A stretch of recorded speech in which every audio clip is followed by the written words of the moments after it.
राधा स्वामी दयाल की दया, राधा स्वामी सहाय, राधा।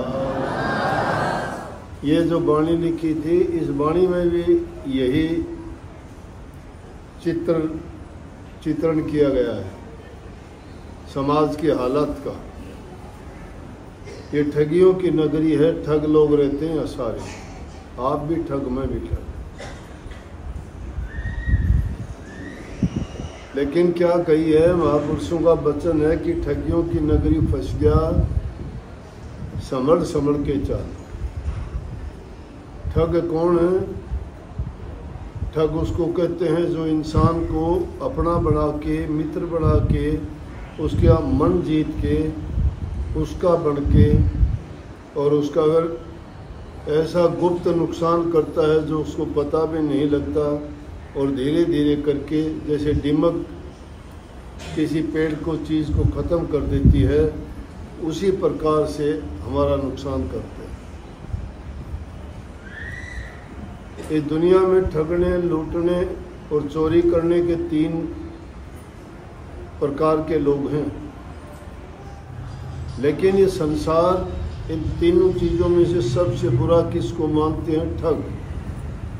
ये नगरी ठगियों की क्यों है? कोई भी जिससे भी हमारा संबंध जुड़ा है, चाहे वो कोई भी हो, ये रिश्ते नाते, घर परिवार, बेटे पोते, भाई बंधु, सखा संबंधी, जितने भी हैं मतलब के साथी। ये जीव का साथी तो कोई है नहीं। जीव का साथी जो तुम्हें हित की बात बताता है उसको गिनते ही नहीं, मानते नहीं। अगर मानते होते तो आदमी 1 बार में नहीं, 2 बार में नहीं, 10 बार में समझ जाता। लेकिन यहाँ तो रोज़ाना समझाई जाती है और वो रोज़ाना का काम है, मानते नहीं। तो उन बातों को नहीं मानते, घरों में जाके आप कैसा बर्ताव, कैसा व्यवहार करते हो, फिर आप में और दुनियादारों में अंतर क्या रह गया?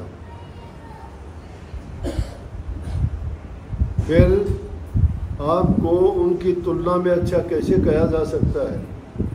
जो चीज़ संसारी आदमी करते हैं वही आप भी करोगे, तो आपने क्या सीखा, क्या छोड़ दिया आपने? यहाँ जो आते हैं वो सुधार के लिए आते हैं, अच्छे गुणों को अपनाने के लिए आते हैं, जो बुरी और बुराइयां हैं उनको त्यागने के लिए आते हैं। लेकिन फिर भी अगर हम उन चोर, डकैतों और ठगों की तरह बर्ताव और व्यवहार करते हैं,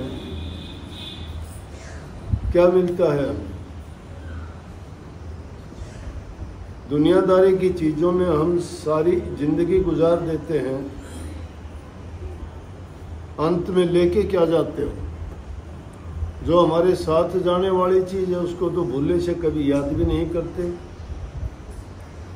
जिस चीज़ का चिंतन करते हो, जिसके बारे में सोचते हो, जो ख्याल करते हो, वैसा ही तुम्हारा जीवन बन जाता है। किसान आदमी अपनी फसल के बारे में विचार करता है, ये करूँगा, वो करूँगा। व्यापारी आदमी अपने सौदागरी की बात करता है, किस चीज़ के लेने में फ़ायदा होगा, किसको बेचने में फ़ायदा होगा, किसके लेने में नुकसान होगा। इसी प्रकार से जो भी कोई इंसान व्यवसाय करता है उसके बारे में उसके विचार चलते रहते हैं। लेकिन सबसे मुख्य चीज़ इंसान के लिए क्या है कि प्रभु की भक्ति है। ये इंसान का जीवन यूँ तो मिला नहीं, और जीव हैं उनकी तरह से ही हम पेट पाला, बच्चे पैदा किए, दुनिया में आए, चले गए। इसलिए वो कर्म का भार एक जन्म से दूसरे जन्म तक ढोते ढोते इंसान का चोला मिलता है। नानक साहब ने कही है, वही प्रापत मानस देहरिया, गोविंद मिलन की ये तेरी बरिया, और काज तेरे किते न काम, कर साध संगत भज केवल नाम। स्वामी जी महाराज ने कही, ये तन तुमने दुर्लभ पाया, कोटि जन्म जब भटका खाया, या को अव्यर्थामत खो, छिन छिन चेतो भक्ति कमाओ, भक्ति करो तो गुरु की करना, मार्ग शब्द गुरु से लेना, शब्द मार्गी गुरु न होए तो झूठी गुरुआई ले। उन लोगों के बड़े ऊंचे भाग हैं जिनको संतों की संगत मिली, जिनको सत्संग मिला, मनुष्य चोला मिला, अच्छे परिवार में जन्म हुआ, हर प्रकार से हमारे संपूर्ण अंगों से हमें नवाजा गया, आँख कान सब ज्ञानेंद्री कर्मेंद्री हमारी हर काम को करने के योग्य, उनका मूल्य समझने की कोशिश करो।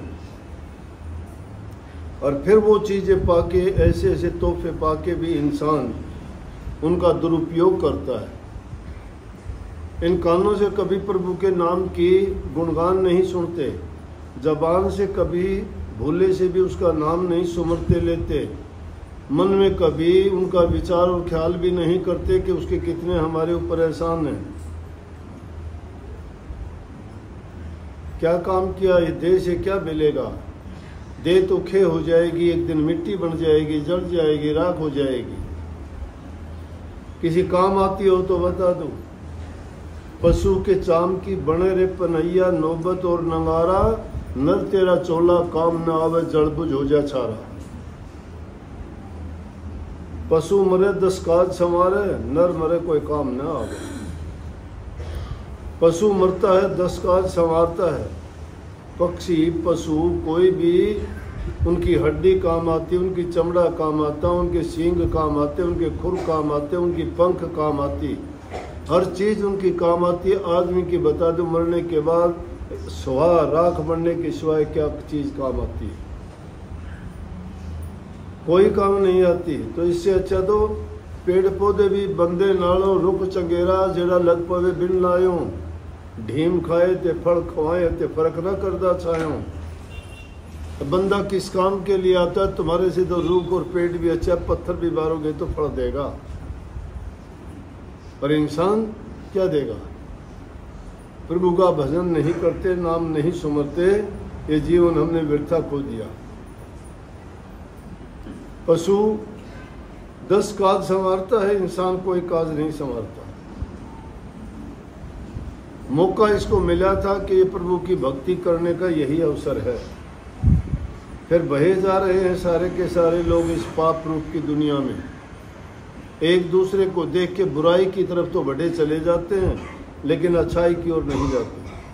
संत महात्मा फकीर समय समय पर आके चेतावनी देते हैं। हम सोए पड़े हैं उस साइड से, उस तरफ हमारा ध्यान ही नहीं है। उस तरफ से सोए पड़े प्रभु की तरफ से, दुनियादारी की तरफ से बड़े जागृत हैं। खाने में होशियार, हर चीज़ के स्वाद लेने में आप बड़े होशियार, शरीर को मोटा ताज़ा बनाने में बड़े होशियार, इसको सजाने संवारने में बड़े होशियार, लेकिन हृदय में जो कपट भरा आप उसको कभी साफ करने के लिए होशियारी नहीं करते। उसको तो पाप कर्म कर करके आपने और ज़्यादा कचरा भर के उसको और मलिन कर दिया है।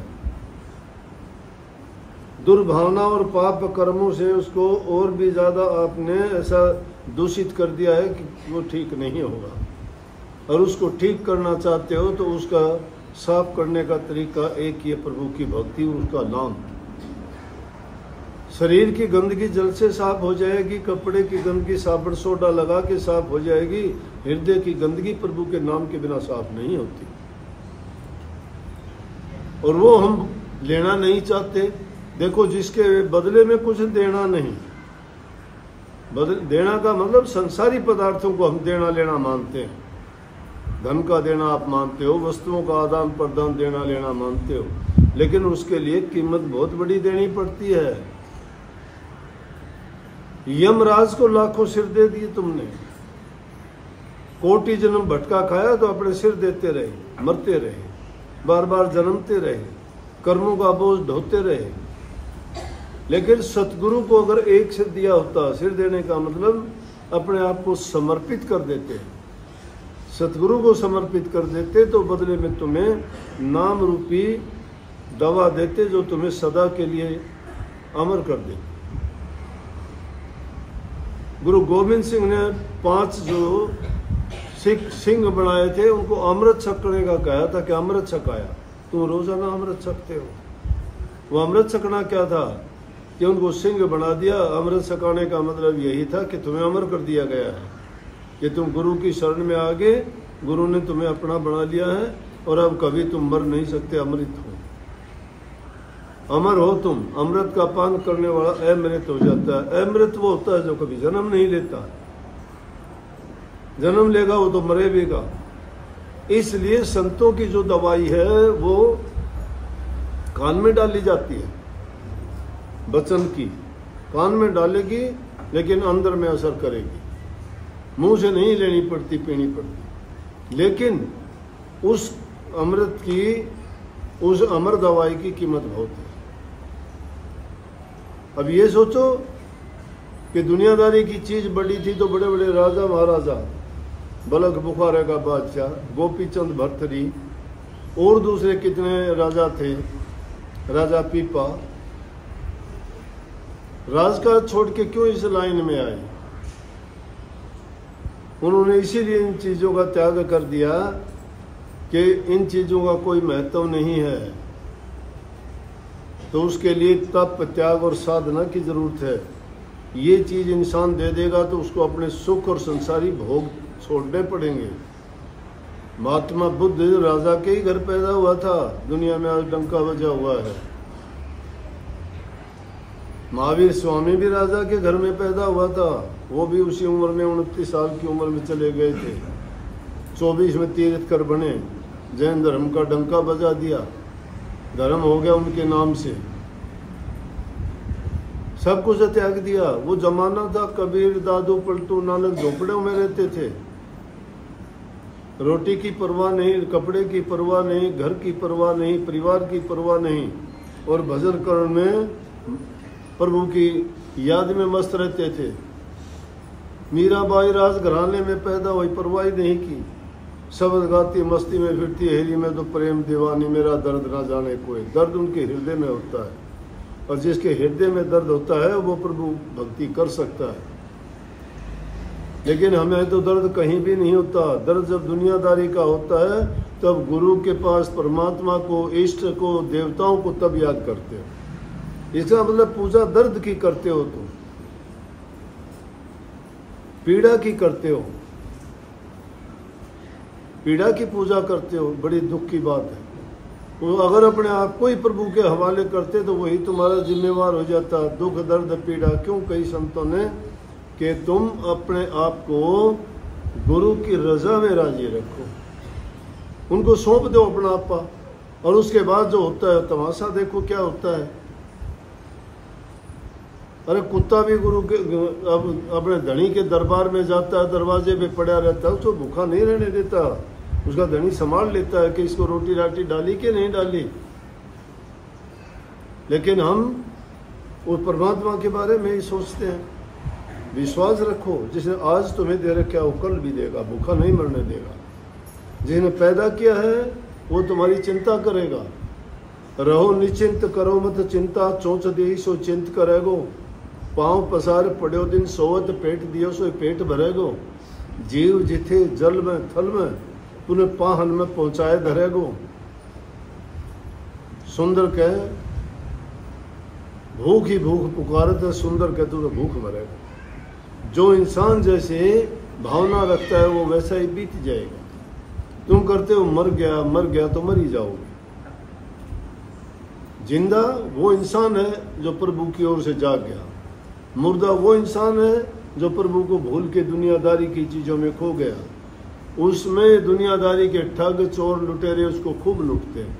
कोई भाई बन के, कोई मित्र बन के, कोई नारी बन के, कोई पुत्र बन के, कोई संबंधी बन के, सबके कर्जदार हो, कर्जा चुकाते हो, और सबके सब धोखा दे देते हैं। कोई साथ नहीं जाता, अकेले को छोड़ देते हैं, बुढ़ापा आता कोई नहीं संभालता। जिनके लिए सब कुछ अपना दाव पर लगा देते हो, भरी जवानी खो देते हो, कमाते कमाते उनके लिए चोरी करते हो, झूठ बोलते हो, और लोगों के दिल दुखाते हो, और उससे जो लूट खसूट के लाते हो उसको देते हो। क्या मिलता है उससे? भरी जवानी बहुत कमाया, दिन भर धंधा खूब किया, जिनका पालन पोषण करो थे तेरे उदर को नहीं भरा। तुम सबका पालन पोषण करते हो, बुढ़ापे में तुम्हें वृद्धाश्रम दिखा देंगे, तुम्हारा पेट वो नहीं भर सकते। इसलिए ये बात सोचो, जो तुम्हारे काम, ये नहीं कहता मैं परिवार को छोड़ दो, ये नहीं कहता कि उनको सबको तुम त्याग दो, नहीं, उसमें रहो, मजा उसमें है, उनमें रहते हुए अपना काम करो। वो चीज तुम्हें किसी को दिखानी नहीं, अपने हृदय में रखनी है। नाम कहीं बाहर दिखाने का तकमा नहीं है, लिए फिरो। इसीलिए संतों ने कोई भेख नहीं कहा, उन्होंने नहीं कहा कपड़े रंगो पाखंड, उन्होंने नहीं कहा जटा रखो, उन्होंने नहीं कहा दाढ़ी मूछ रखो, उन्होंने नहीं कहा कि किसी चीज़ की तुम्हें पाबंदी है। वो कहते हैं ज़रूरत के मुताबिक अपना जीवन चलाने के लिए सादा भोजन खाओ, नेक इंसानों में बैठो, ऊंचे विचार और शुद्ध पवित्र विचार रखो, बूढ़े माँ बाप भाई बंधु की तन से सेवा करो, मन से सेवा करो, धन से सेवा करो, जो कर सकते हो। दुखी गरीब ज़रूरतमंद की जो भी तुम सहायता कर सकते हो करो, ये तुम्हारा नेक काम है, पर उपकार और परहित है ये। लेकिन परमार्थ तो सिर्फ भक्ति करने का नाम है, और वो नाम से होगी। ये सारे काम करते हुए भी प्रभु नाम को कभी ना भूलो, उसका अभ्यास करो, नित्य प्रति उसको याद रखो, उससे तुम्हारे सारे काज संवरते हैं। सबके होते हुए भी किसी के ना रहो, परमात्मा का यही काम है। सब जगह है वो, और कहीं भी नहीं है। सब कुछ करता है, कुछ भी नहीं करता। देखो तुम भी सबके बने रहो, लेकिन किसी के नहीं। कहने का मतलब किसी को अपना मन ना दो, तुम्हारा तन दे दो, धन दे दो, कोई बात नहीं, कुछ नहीं गया तुम्हारा। मन किसी को दे दिया, दुनियादारी के लोग मन को तोड़ दें। मन अपना पास रखो, मन एक सतगुरु को दो, परमात्मा को दो, वो पार उतारेंगे। समझ गए? और नाम में जब मन को लगा दोगे फिर ये बात समझ में भी आ जाएगी। जिंदगी बहुत छोटी है, बहुत थोड़ी है। नेक काम करके जाओगे, नेकी जिंदा रहेगी। पाप कर्म करके जाओगे, पाप जिंदा रहेगा। अच्छे काम करोगे, मरने के बाद भी तुम्हारे फोटोओं पर फूलों की माला टंगेगी। बुरे काम करके जाओगे तो रावण की तरह तुम्हारे भी पुतले बना बना के जलाए जाएंगे। सबको बहुत बहुत आशीर्वाद।